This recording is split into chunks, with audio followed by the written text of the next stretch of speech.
अस्सलाम वालेकुम प्यारे स्टूडेंट्स जी, कैसे हैं सब। तो आज हमने जो सबक पढ़ा था बातें हुजूर सल्लल्लाहु अलैहि वसल्लम की, उसकी सरगर्मी करेंगे, जिसमें सबसे पहले हम उसके सवालात देखेंगे, जिनमें सबसे पहला सवाल है हम्द और नात में क्या फ़र्क है। हम्द जिसमें अल्लाह ताला की तारीफ़ बयान की जाए उसे हम्द कहते हैं, और जिसमें नात की तारीफ़ की जाए जिसमें हज़रत मोहम्मद सल्लल्लाहु अलैहि वसल्लम की तारीफ़ की जाए उसे नात कहते हैं। प्यारे नबी सल्लल्लाहु अलैहि वसल्लम ने बच्चों के बारे में क्या फ़रमाया। प्यारे नबी सल्लल्लाहु अलैहि वसल्लम ने बच्चों को गुलिस्तान का फूल कहा है।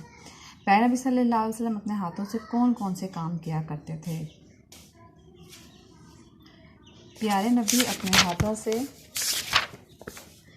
कपड़ों को पैबंद लगाते और बकरियों का दूध धोते और चूल्हा जलाया करते थे। उसके बाद है प्यारे नबी सल्लल्लाहु अलैहि वसल्लम ने इंसानों के अलावा और किस मखलूक पर रहम फरमाया। प्यारे नबी ने इंसानों के अलावा हैवानों यानी जानवरों पर भी रहम फरमाया। प्यारे नबी सल्लल्लाहु अलैहि वसल्लम ने किस इंसान को अल्लाह ताला का दोस्त कहा है। प्यारे नबी सल्लल्लाहु अलैहि वसल्लम ने मेहनती को अल्लाह ताला का दोस्त कहा है। प्यारे नबी सल्लल्लाहु अलैहि वसल्लम ने हमारे लिए किस चीज़ को आसान बना दिया। प्यारे नबी सल्लल्लाहु अलैहि वसल्लम ने हमारे दीन को हमारे लिए आसान बना दिया।